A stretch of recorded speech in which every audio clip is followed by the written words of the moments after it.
Hi అండి, welcome to my channel. ఈరోజు మనం ఫ్లోటింగ్ వాటర్ క్యాండిల్స్ చేసుకుందాం. ఇవి చాలా ఈజీ అండి చేయడం, 5 మినిట్స్లో అయిపోతుంది. దీనికోసం 2 డిఫరెంట్ సైజెస్ ఉన్న గ్లాసెస్ తీసుకోవాలి. ఒక గ్లాస్లో కలర్ స్టోన్స్ వేసుకోండి. ఇంకొక గ్లాస్లో ఏదైనా డెకరేషన్ కోసం యూస్ చేయొచ్చు, లైక్ ప్లాస్టిక్ ఫ్లవర్స్ ఏమన్నా ఉన్నా, రియల్ ఫ్లవర్స్ అయినా ఏమైనా యూస్ చేయొచ్చు. కాకపోతే అవి ఫ్లోట్ అవ్వకుండా టేప్ పెట్టి సెక్యూర్ చేసుకోండి. నేను ఇక్కడ ప్లాస్టిక్ ఫ్లవర్ యూస్ చేస్తున్నాను. మీరు రియల్ ఫ్లవర్స్ లేకపోతే ఏదైనా క్రోటన్ లీవ్స్ ఏవైతే బ్యూటిఫుల్గా కనిపిస్తాయో అలాంటివన్నీ పెట్టి డెకరేట్ చేసుకోవచ్చు. 2-3 అలా డిఫరెంట్గా కూడా పెట్టుకోవచ్చు. అది మీ క్రియేటివిటీని బట్టి మీరు సెలెక్ట్ చేసుకోండి. తర్వాత దాంట్లోకి వాటర్ ఫిల్ చేయండి.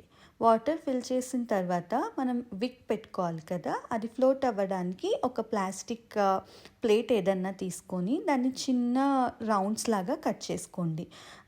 చాలా పెద్దవి అవసరం లేదండి, కొంచెం ఒక 1 సెంటీమీటర్ 2 సెంటీమీటర్స్ ఉన్నవైతే సరిపోతాయి.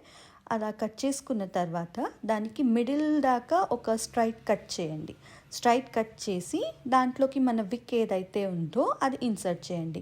నేను ఇక్కడ నార్మల్ మన కుండొత్తులు యూస్ చేస్తున్నానండి, పూజ గదిలో ఈజీగా అవైలబుల్ ఉంటాయి కాబట్టి. అవి మీరు ముందుగా నూనెలో సోక్ చేసుకొని యూస్ చేయొచ్చు, లేకపోతే డైరెక్ట్గా అయినా వేసుకోవచ్చు.